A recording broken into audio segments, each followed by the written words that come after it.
नमस्कार। दिन भर की बड़ी खबरों में आपका स्वागत है। मैं हूं शिवानी।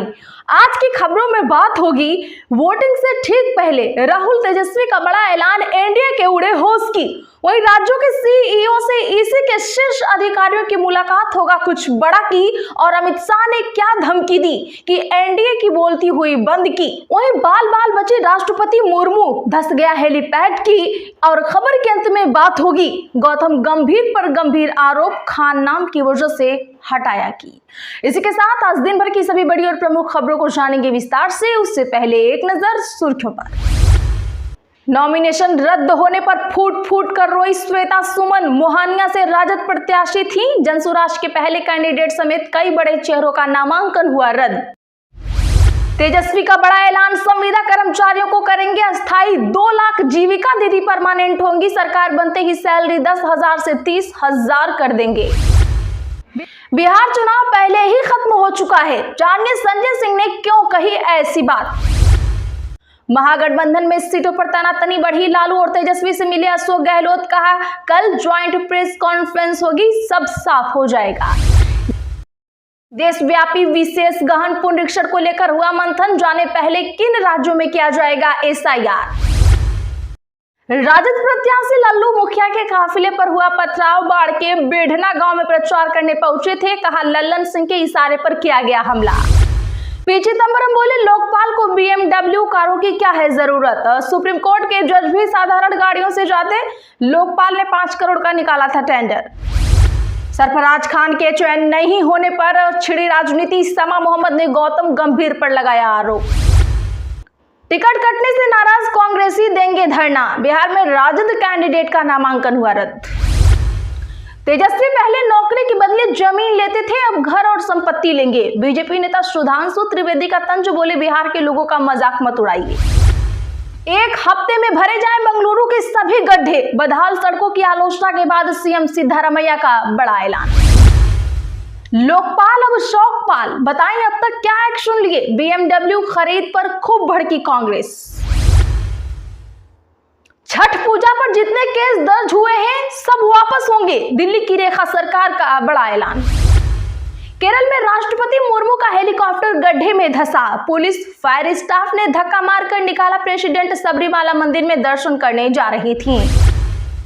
असम में लव जिहाद, बहुविवाह पर नकेल की हो रही है तैयारी। विधानसभा के अगले सत्र में विधेयक लाएगी सरकार। सीएम का बड़ा ऐलान।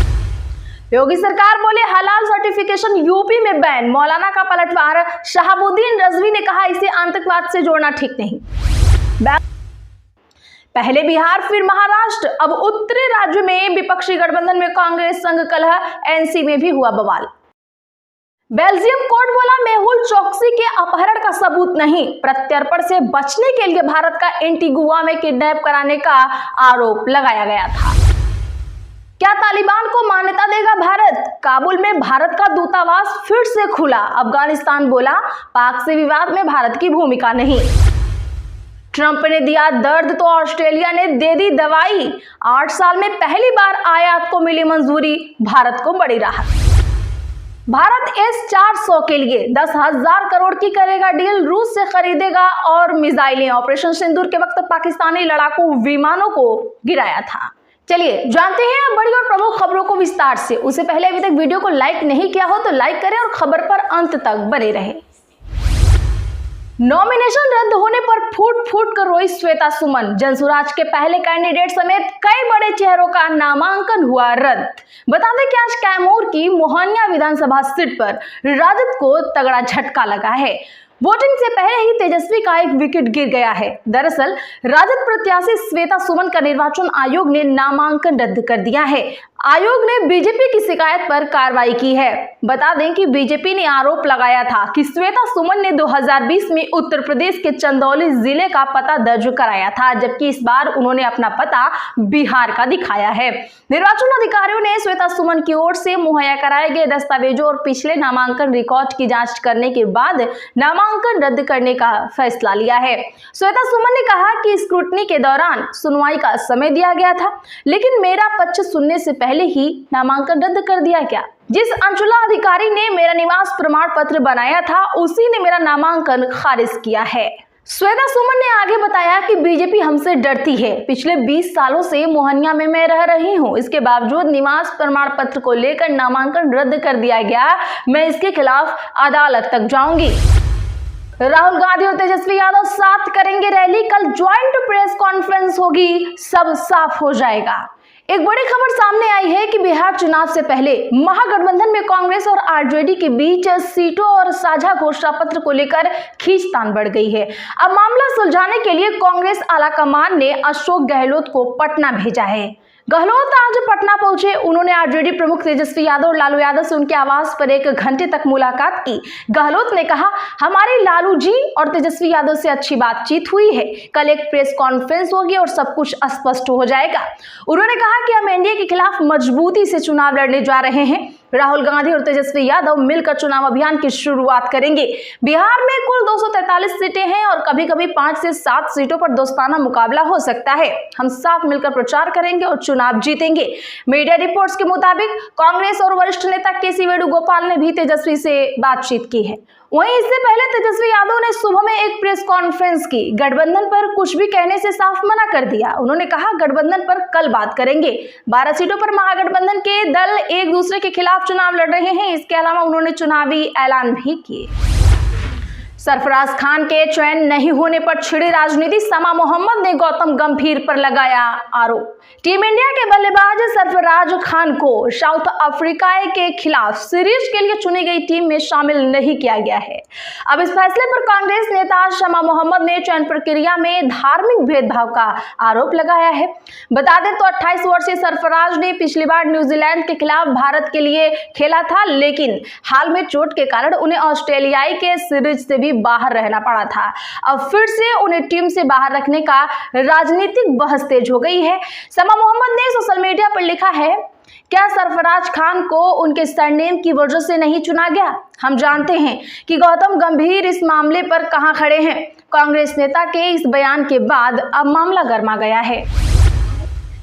देशव्यापी विशेष गहन पुनरीक्षण को लेकर हुआ मंथन, जाने पहले किन राज्यों में किया जाएगा एसआईआर। जी हां, बता दें कि आज देशव्यापी विशेष गहन पुनरीक्षण को लेकर चुनाव आयोग के शीर्ष अधिकारियों ने राज्यों के मुख्य निर्वाचन अधिकारी से मुलाकात की है।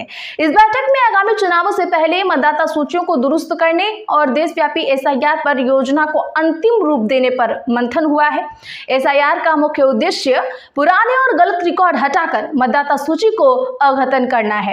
इसमें खास तौर पर अवैध विदेशी प्रवासियों के नामों की पहचान और उन्हें सूची से हटाने पर जोर दिया जाएगा। आयोग इस बार यह अभियान चरणबद्ध तरीके से शुरू करने पर विचार कर रहा है। आपको बता दें कि चुनाव आयोग की योजना है कि एसआईआर की शुरुआत उन राज्यों की जाए जहां 2026 में विधानसभा चुनाव होने को है। इन राज्यों में असम है, केरल, पुडुचेरी, तमिलनाडु, पश्चिम बंगाल शामिल है। पी चिदम्बरम बोले, लोकपाल को बीएमडब्ल्यू कारों की क्या जरूरत है? लोकपाल ने 5 करोड़ का निकाला था टेंडर। जी हां, भारत के लोकपाल कार्यालय के साथ high end BMW 330 LI long wheel base luxury कारें खरीदने की फैसले की कांग्रेसी नेताओं ने आलोचना की है। पूर्व गृह मंत्री पी चिदम्बरम ने आज कहा कि जब सुप्रीम कोर्ट के जज साधारण सेडान कारों का इस्तेमाल करते हैं तो लोकपाल के अध्यक्ष और 6 सदस्यों को बीएमडब्ल्यू जैसी महंगी कारों की क्या जरूरत है।